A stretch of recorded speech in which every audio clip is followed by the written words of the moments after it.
Hello, my name is Tom and welcome to my channel Integral Views. Picture the scene. It's the 1960s, the Cold War rages on, and the Vietnam War is also ongoing.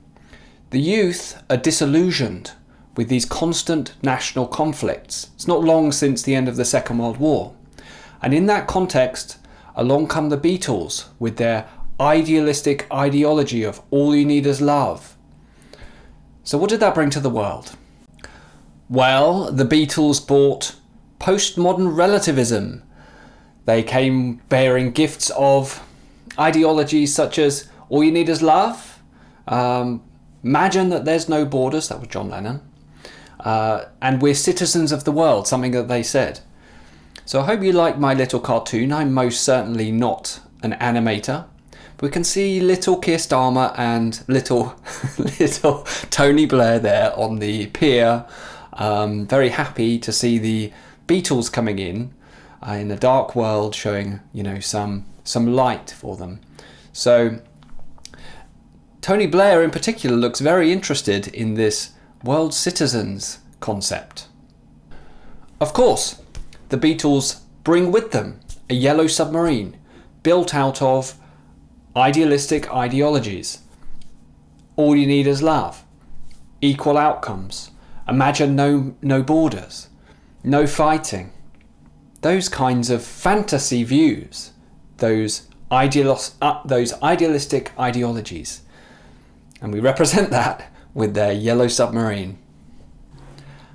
And Keir Starmer and Tony Blair jump aboard this ideological yellow submarine built out of all you need is love. And when they're on there, they're thinking, we are such good people. We're not like those others in the past, those warmongers, those nationalists, those racists, etc. We're going to change the world. And then you can see the people on the deck there. The red-faced person is the leftist, the Labour voter. Peace and love. The guy in the middle is the centrist, and he's saying question authority. And then on the right is the typical conservative voter who's very happy. And we're looking at the 1960s to the 1990s. Boom times. Time progresses. We move forward to the 1990s to the 2000s. And the yellow submarines travelling on down. Keir Starmer and Tony Blair firmly abroad, very happy. And then, of course, Tony Blair takes power in 1997, and he says, open the borders. Globalism is the way. The people of the country, things can only get better. Tony Blair's slogan when he took power. In the middle, of course, my house is worth a lot as asset prices increase due to globalism.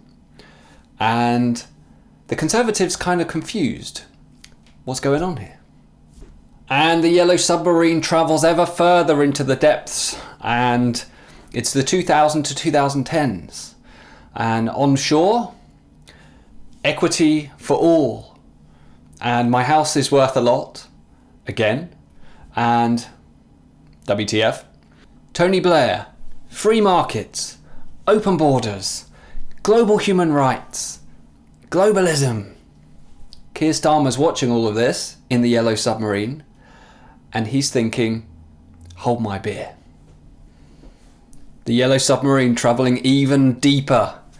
And on shore, we have the liberal, yay equity, yay equality, words of violence. Centrist, wait, I lost my job. And then the Conservative knows it's bad.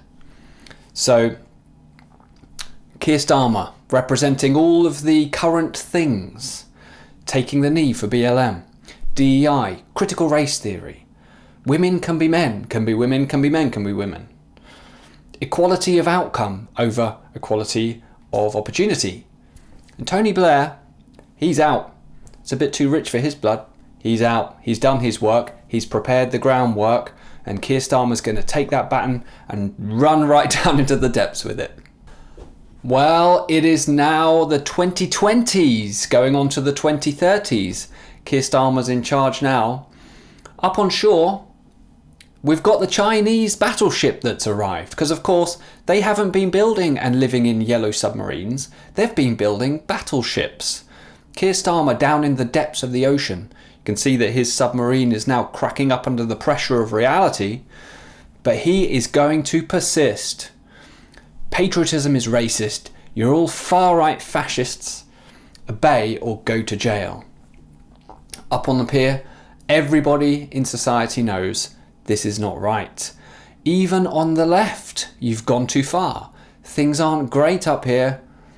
In the middle, can you hear us down there? And then on the right, I told you so.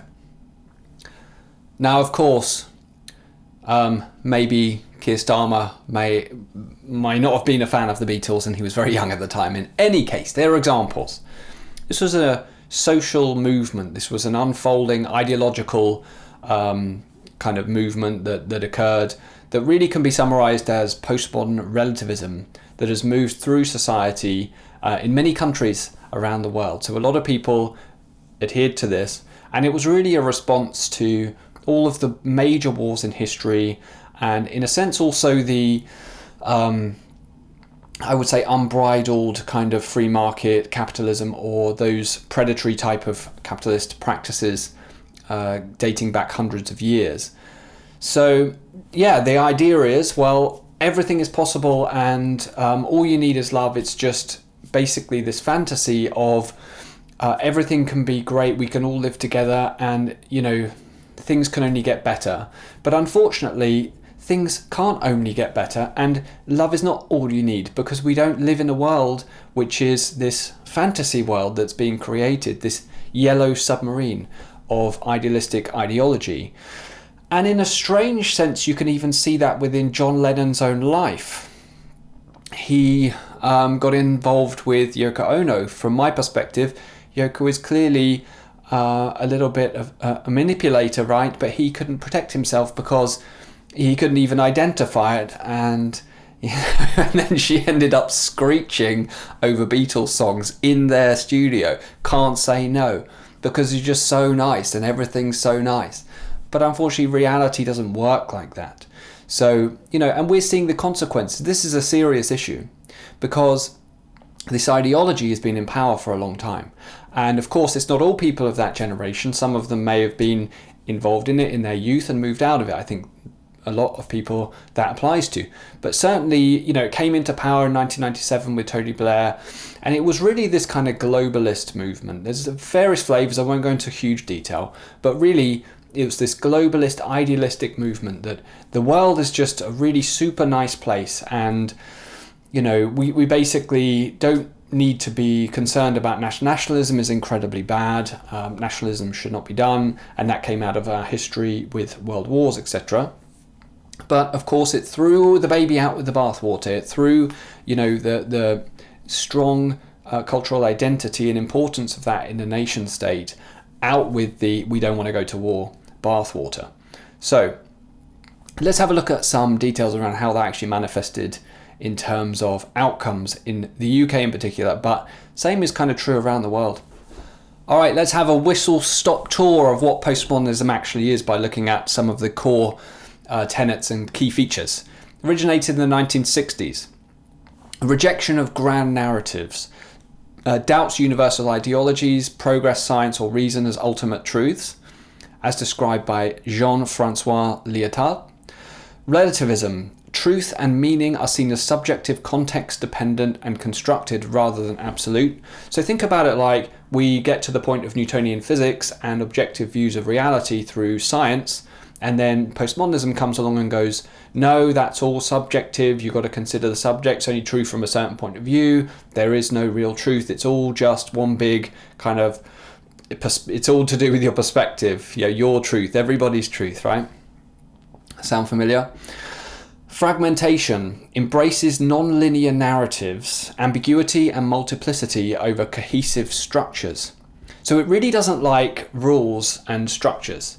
It is effectively, like deconstruct all of that. Really doesn't like nation states. Deconstruction questions binary oppositions.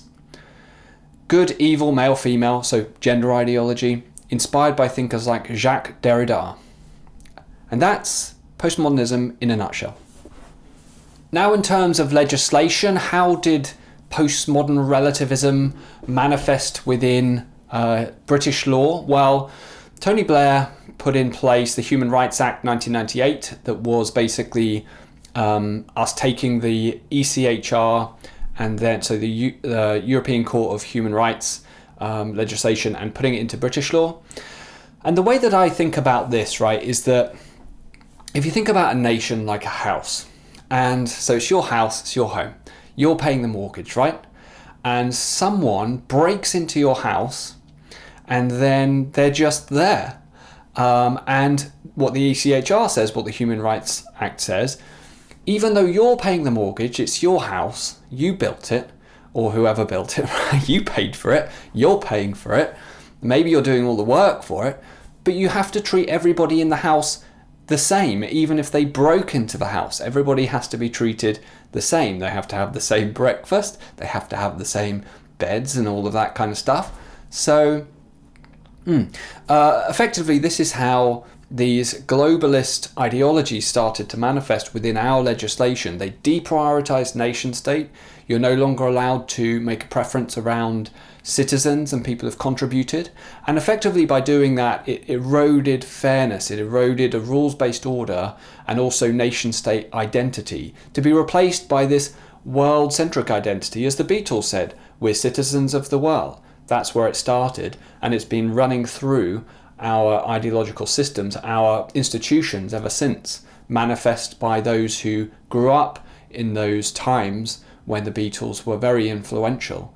So, yes, well, that's the ECHR, but there's another one, right? So let's go on to the next one. There's many, of course, because Tony Blair, being a lawyer by training, he went gangbusters with regard to implementing globalist legislation that's still in place and dictates a lot of outcomes in the UK right now. So another thing that he did, which is core legislation, is the Equality Act of 2010. And I just want to point out a couple of things with the Equality Act of 2010. Because of course, equality is good. Equality is something that we want to achieve. We don't want to discriminate against people on the basis of immutable characteristics. But what the Equality Act of 2010 does is it goes beyond just equality. It actually tries to level the playing field, which will be more equality of outcome, which is very, very different to equality of opportunity. It's not saying everybody has the same opportunity to achieve, not going to discriminate against people on that basis. If you can perform, it doesn't matter, all of these other characteristics, right? So what the Equality Act 2010 does is it says we have to make these slight adjustments on the basis of who is applying to make sure that it's more of a level playing field, right? So we basically need to have unfair treatment, so unequal treatment between people, so that we can level that playing field and achieve some kind of they call it underrepresentation. So if you've got people that are underrepresented in certain positions, or even when deciding promotions, then you have to take into consideration all of these immutable characteristics, and then you have to make sure that they have as good a chance. And sometimes that means applying unfair treatment against other people, right, to try and level that playing field. My opinion about the Equality Act is that it goes too far. It should basically be legislation that's simple, because it's long. I read a lot of it, right? It's long. But basically, it should be simple, and it should just say no bias. Don't discriminate against people. We need to have meritocracy. Think about a running race, yeah? So when we watch the Olympics, you don't have runners who say, oh, well, my legs are slightly shorter, so I need to have the start moved a bit for me. So then some people only have to run 60 meters and some people less. And let's say that there's someone who can really barely run at all. Maybe they're 80 years old or whatever, or maybe they're 6 years old. Well, then they need to be like 5 meters away from the start, so we all get to the finish line. The truth is, the ultimate outcome, right, is that basically it's wrong in principle, because it's just unfair. but also you potentially as a society, let's be real, you could get worse outcomes. Because if you put people who are less capable overall into positions, let's say across the civil service, across the state, and they get promoted consistently, culturally, over decades, right? Then they're not going to be able to achieve as much as the let's say the fast sprinter, right? So this is a significant change. They say it's equality, but really I would call it equity. I like to make that distinction. Okay, now what did this actually result in, yeah? Equality Act 2010. By the way, this was basically created under Blair and Brown, but then it just took a bit longer to come into reality. So what did this result in? It resulted in basically a massive hierarchy. You could even call it a caste system of disability, of underprivilege, of victims in various different sorts, right? And so it created all these different lines where you have to consider all these things: ethnicity, neurodiversity, disability, body size, all of these things. And then you get a picture of where's this person in this map? You know, instead of just going, let's not discriminate against anyone, let's have a fair race, let's have a fair society. No, you have to go into the detail and constantly focus, never-endingly on all of these little characteristics, yeah? Which is divisive, by the way, of course. And then this lovely kaleidoscope of various types of victimhood results in these hiring practices where you have to answer dozens of questions about your immutable characteristics, even not just you, but what your parents did when you were 14 years old, because your employer really needs to know all of these things. Why? Because they're trying to equalize outcomes at the top level, right? It's no longer about who can do the best job. It's no longer about meritocracy. It's no longer about competence, ultimately. It's about equity. It's about who deserves it more based on criteria we've created, just in terms of we'll give this to you kind of as charity. So it's anti-competitive, it's unfair, it's often actually the exact opposite of what they intended. So it's often racist, etc. So that's what happened. Thank you very much to the Labour Party for that. It's not all rubbish, don't get me wrong, okay, but there are certainly elements that need to be changed. Okay, moving on, right, so Tony Blair got this message from the Beatles around being a world citizen, and he liked that message.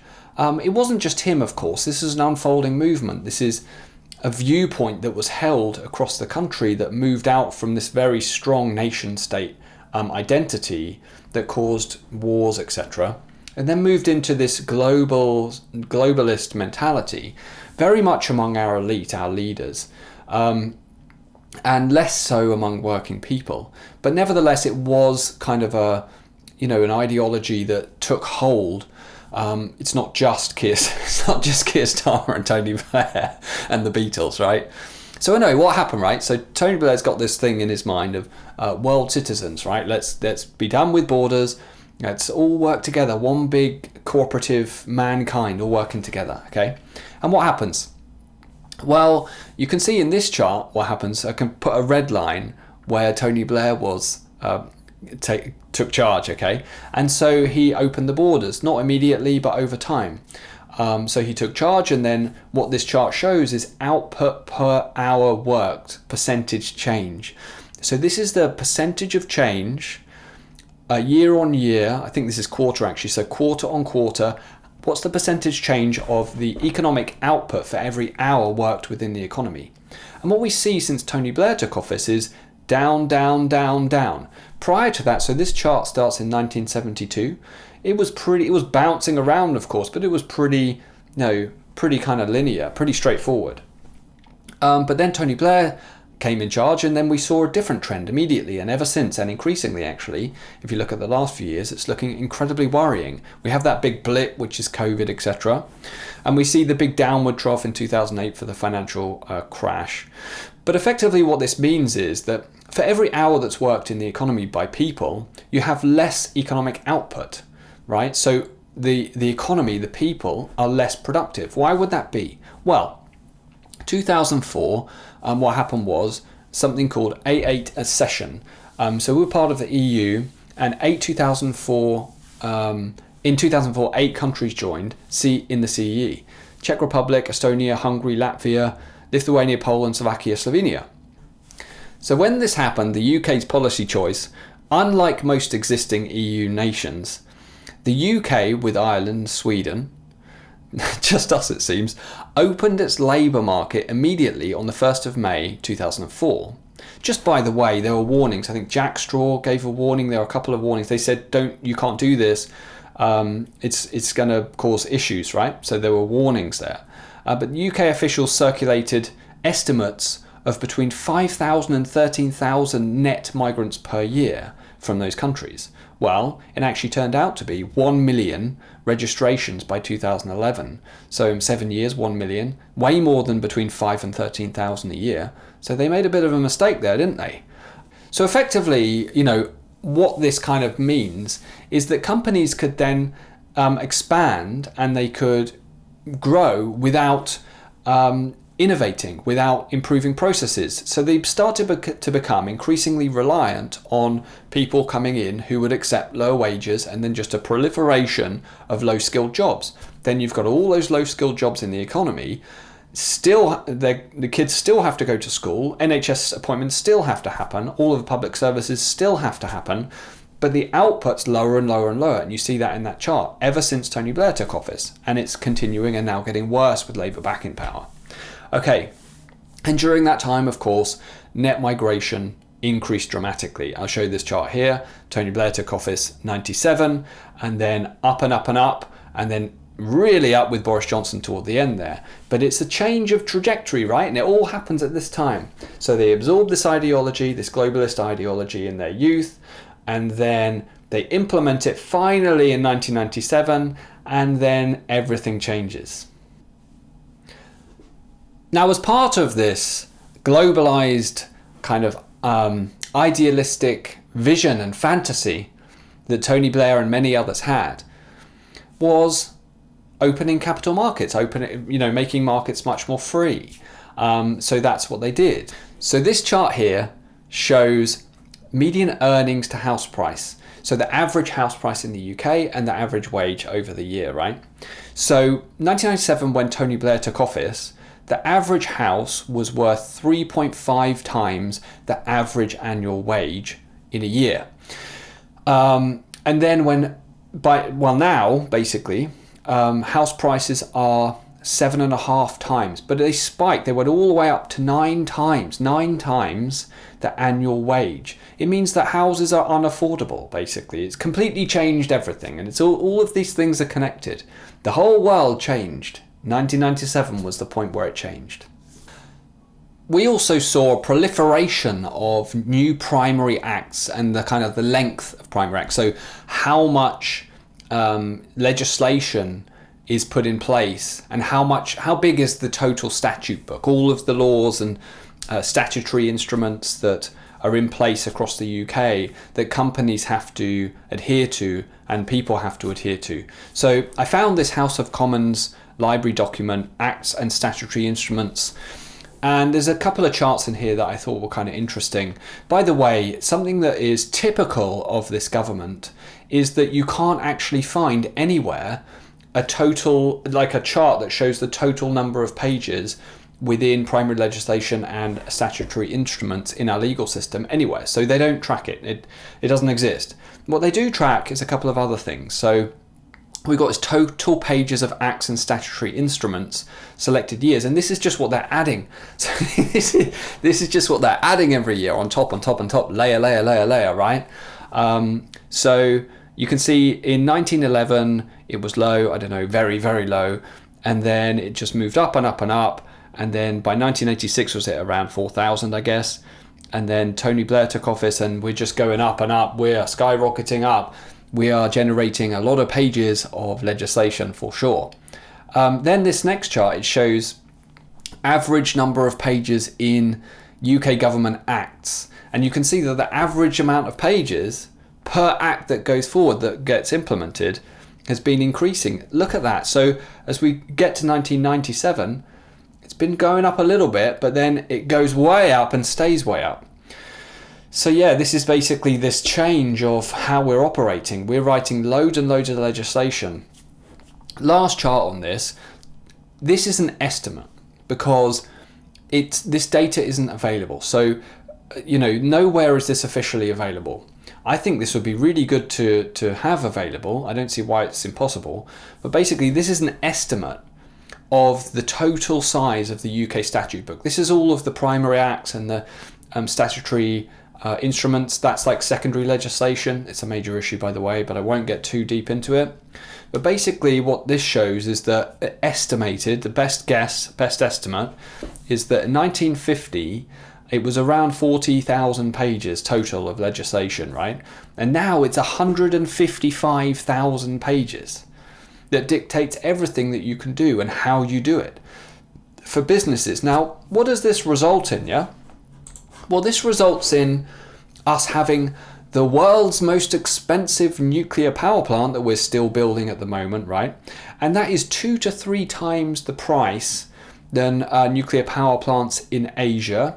And of course, a lot of this is kind of these environmental things and all achieving all these legislation and going through all of these processes to achieve all of this stuff, right? All of these statutory instruments and etc. So it is an absolute mess.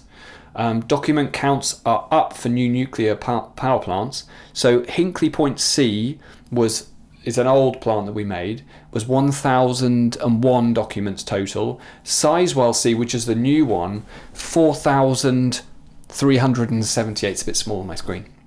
That's a hell of a lot, isn't it? It's just ridiculous. Okay, but it's not just nuclear power plants. It's anything that we want to do, anything we want to do at all. Another example is HS2, High Speed Rail 2. Now, thing is that people know it's expensive. They're annoyed with how long it's taking, but they don't have the full context of it. Let me put this into perspective for you, because this shocked me. HS2 costs could reach 80 billion MPs warn. Of course, it's been going on for an extremely long time already and won't be done for at least another decade, more than another decade. Let's have a look at the cost of HS2 compared to other high-speed rail projects in other countries. HS2, so this table shows a comparison of high-speed rail in various different countries. So we got UK at the top there.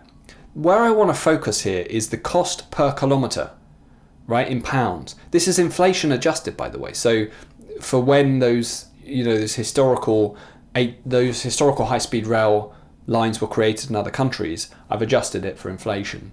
So 293 to 355 million pounds per kilometre for HS2. That's what it's projected now to cost. Okay, so the next one down is 8.4 million per kilometre. What? That is that's just so much lower. It's shocking, right? So then you go down the list and you got that in France, 15.9. I'm sure they thought that was quite expensive. Yeah, well, hold my beer, right? The UK is going to do it even more expensive. Then Tokyo, so Japan, they did one, and that one was 19 to 29 million per kilometre in pounds. And then you go down the list, right? But look at the second from last. Look at the penultimate one. Beijing, Shanghai, HSR, China. Length 1,318 kilometres and total cost 15 to 19 million per kilometre, and a total cost of all of that 20 to 25 billion pounds. We are spending 80 billion to do 225 kilometres, which is like a fifth of the length, and we're spending 4 times as much. This is madness. There's no excuse. This is all legislation and nonsense. So this is where we're at right now. How this all works is you put in legislation and then they build on top of it, and the new legislation references the core legislation, and it's all into this big network, this big interwoven network. So you want to pick anything out, well, you've got to change all this other stuff, and it's all one big web that just traps you, so you can't make any progress and you can't be competitive as a nation. It's a major problem. And I think it really started with Tony Blair. It was before, I think, as well. But I think that he set that tone with all these big acts and, his real focus on the legal system. So I'll just close this video off now. Bit of a rant today. No, I think realistically, you can't blame all of the problems on Tony Blair and postmodern relativism. You can't blame all the problems on them. Of course, there were problems with selling assets with Thatcher, and it's complicated, right? But effectively, there is definitely an issue with this ideology that came about, that was kind of brought into public consciousness in the Beatles. And actually, my argument is the Beatles were like, the reason they were such a popular band was because they represented this new way of thinking that was happening all around the world. People were sick of all of these wars, and sick of the Cold War, and sick of the Vietnam War, and sick of all this nation state battling with. They got World War II was not that long ago. People got sick of all that stuff, and so they imagined this new reality. And you had the Beatles come along and just represent that. And then you had, Summer of Love and all of the kind of hippie movement.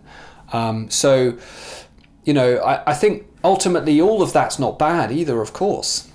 It's well intended. And actually, I would say there's some things that kind of came along with it that were really, really important. I think second wave feminism was part of that movement, and a few other things, and gay rights. And there's a lot of stuff that was really valuable. But, the reality is that it's not complete, and it has major blind spots with regard to how the world works, because the whole world isn't living in that yellow submarine. The whole world isn't in that state of mind which is like, oh, let's all be lovely and nice, right? There are a lot of the world is, I want to take what you've got. And so, you got to face that fact. It's like, again, I like to bring it down to home. It's like if you were going to live your life with your front door open all the time, and you were just going to say, well, everyone out there's absolutely lovely, and all you need is love anyway, so if they come and I'll just give them a great big hug. Well, it's just not the way the world works. It's super naive. Bit childish. All right. Thank you so much for watching. Please like and subscribe. I'd really appreciate it if you'd like and subscribe. A small channel trying to grow. So I really appreciate anybody who's watched and likes and interacts or comments, gives their views. So thank you so much for watching. I'll see you in the next one. Cheers.